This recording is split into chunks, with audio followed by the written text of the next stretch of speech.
warahmatullahi wabarakatuh.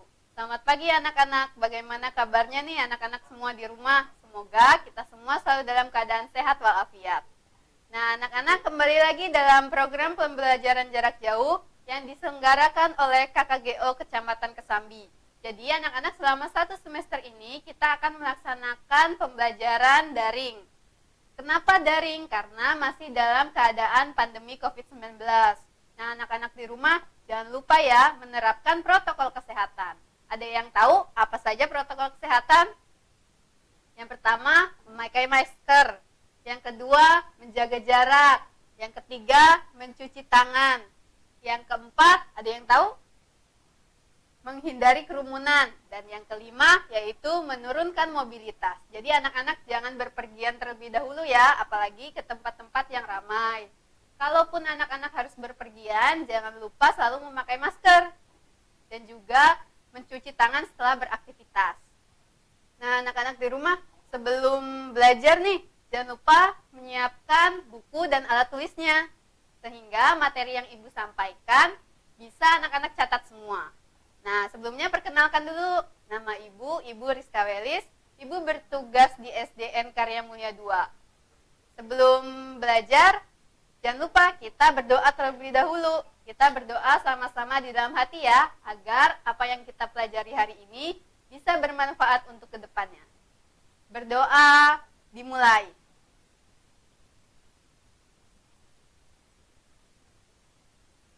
Berdoa selesai. Nah, anak-anak, siap ya kita belajar ya. Nah, hari ini kita akan mempelajari tentang tema 1, subtema 3, menjaga kebersihan tubuh.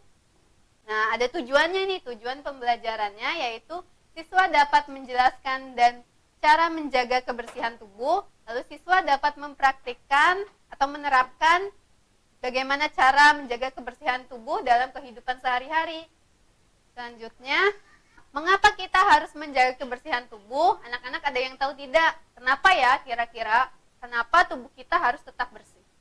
Nah, jawabannya agar kita tetap sehat. Karena ketika badan kita kotor, itu bisa menjadi sumber penyakit untuk tubuh kita sendiri. Yuk kita cegah penyakit dengan cara membersihkan diri. Bagaimana cara menjaga kebersihan tubuh? Ada yang tahu bagaimana? Apa yang anak-anak setiap hari lakukan untuk menjaga kebersihan tubuh anak-anak? Ada kita mandi, kita menyikat gigi, mencuci tangan. Nah, itu cara-cara bagaimana menjaga kebersihan tubuh. Nah, yang pertama kita akan membahas tentang mandi dan keramas. Anak-anak sehari mandi berapa kali? Nah, kita harus mandi minimal 2 kali sehari. Kenapa 2 kali? Karena pagi tubuh kita setelah malam hari berkeringat, lalu sore hari ketika kita beraktivitas. Jadi badan kita harus dibersihkan dengan cara mandi menggunakan sabun. Lalu juga gunakan sampo untuk membersihkan rambut. Ketika anak-anak rambutnya sudah kotor, harus dibersihkan menggunakan sampo. Jangan terlalu terburu-buru, pelan-pelan saja kita pijat kepala kita sampai busanya menumpuk di kepala kita. Setelah itu baru bersihkan dengan air. Nah, untuk airnya juga harus menggunakan air yang bersih, sehingga ketika membilas, badan kita juga ikut bersih. Yang selanjutnya, menyikat gigi. Nah, anak-anak, kita harus menyikat gigi. Coba, kalian punya tidak sikat gigi masing-masing di rumah? Nah, Ibu punya nih sikat gigi. Nah, sikat gigi pasangannya sama apa? Ada yang tahu? Tentu saja dengan pasta gigi. Nah, ketika menyikat gigi harus menggunakan pasta gigi agar gigi kita bersih. Nah, bagaimana sih cara menyikat gigi yang benar? Pertama, anak-anak harus melakukan sikat gigi 2 kali sehari. Gunakan sikat gigi yang lembut dan bersihkan secara perlahan setiap di sela-sela giginya, apalagi anak-anak setelah makan. Lalu menggunakan pasta gigi ya, jangan lupa agar giginya bersih. Selanjutnya, mencuci tangan. Nah, anak-anak di masa pandemi COVID-19 ini juga anak-anak harus rajin mencuci tangan, apalagi ketika beraktivitas. Nah, mencuci tangan sebelum atau sesudah makan dan setelah memegang benda-benda.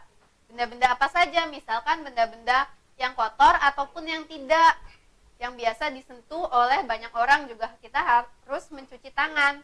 Barangkali nih ada virus atau bakteri yang menempel dalam benda tersebut. Nah, menggunakan sabun juga. Kenapa harus menggunakan sabun? Karena dengan kita menggunakan sabun, bakteri atau virus yang ada di tangan kita yang menempel itu bisa menghilang. Lalu mencuci tangan di air yang mengalir. Kenapa harus di air yang mengalir? Karena kalau airnya tidak mengalir, kita cuci tangan kita bisa kotor lagi, kotor kembali. Misalkan ada bekas busa-busa sabun yang menempel kembali. Nah, itu kan tidak bersih ya, jadi harus mencuci tangannya di air yang mengalir. Nah, ini ada cara-cara mencuci tangan. Ada 6 cara nih, kita lakukan ya. Yang pertama, gosok telapak tangan, gosok punggung tangan dengan telapak tangan. Lalu, gosok antar telapak tangan dan sela-sela jari. Yang keempat, jari-jari sisi dalam kedua tangan saling mengunci. Nah, seperti ini. Lalu, ibu jari dipegang telapak tangan lainnya, lalu digosok dengan gerakan berputar. Jadi, jari-jarinya digosok satu-satu dan berputar ya gosokannya. Lalu yang keenam yaitu gosok ujung tangan dan kuku dengan telapak tangan lainnya. Nah, setelah itu baru dibilas dengan air mengalir. Selanjutnya yaitu mencuci kaki. Nah, mencuci kaki sebelum tidur dan juga mencuci kaki setelah keluar dari rumah. Kaki anak-anak semua harus dicuci ya, agar tidak ada bakteri, kuman yang menempel di sela-sela kuku atau sela-sela jari kaki kita. Kenapa harus dibersihkan? Kalau tidak nanti kakinya jadi bau. Ayo, di sini ada nggak yang kakinya bau? Nah, kalau misalkan kaki anak-anak sudah mulai bau, anak-anak harus mencucinya dengan teratur ya.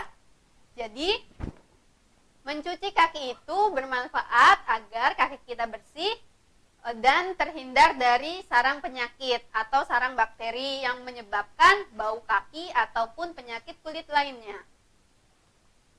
Selanjutnya yaitu menggunting kuku. Nah, jari kuku ada jari kuku tangan dan juga kaki, jangan lupa dipotong. Nah, kuku yang panjang adalah pusat bersarangnya bakteri yang dapat menyebabkan penyakit. Minimal menggunting kuku itu 1 minggu sekali, atau misalkan sudah terlihat kukunya panjang, maka digunting ya kukunya.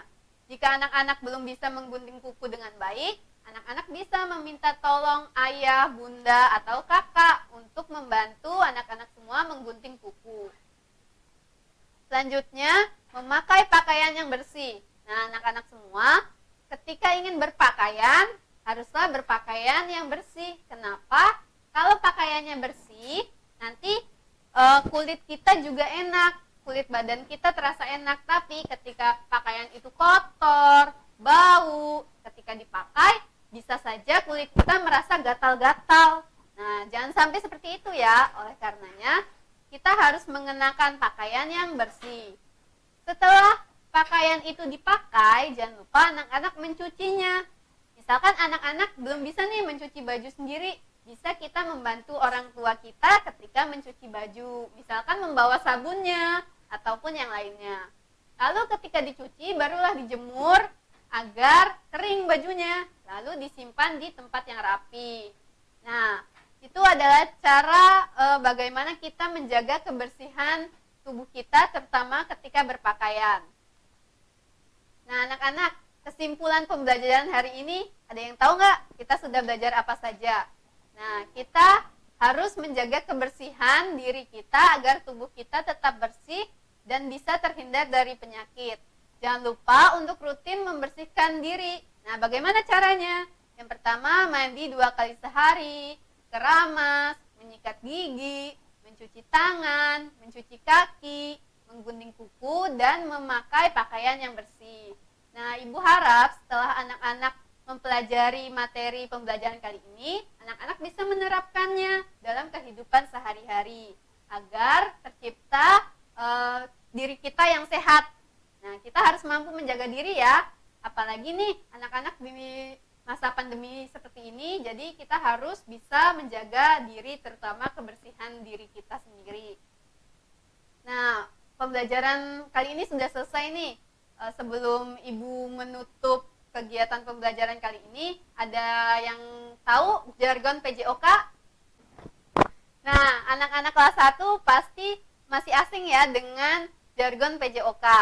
Ikuti Ibu ya, bagaimana caranya ketika Ibu bilang PJOK, anak-anak letakkan 2 jari kanan dan kiri di kepala.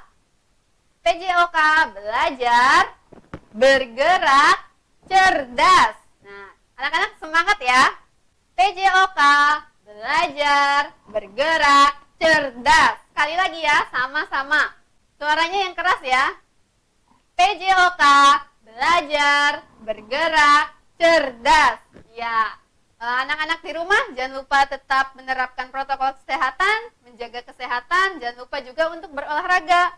Nah, untuk mengakhiri pembelajaran kali ini, kita berdoa terlebih dahulu ya, agar materi yang Ibu sampaikan anak-anak bisa memahami lalu bisa menerapkannya dalam kehidupan sehari-hari. Berdoa di dalam hati sesuai dengan kepercayaan masing-masing. Berdoa dimulai. Berdoa selesai. Terima kasih untuk anak-anak yang sudah menyaksikan video pembelajaran kali ini. Kurang lebihnya Ibu mohon maaf. Wabillahi taufik wal hidayah. Wassalamualaikum warahmatullahi wabarakatuh. Dan tetap semangat.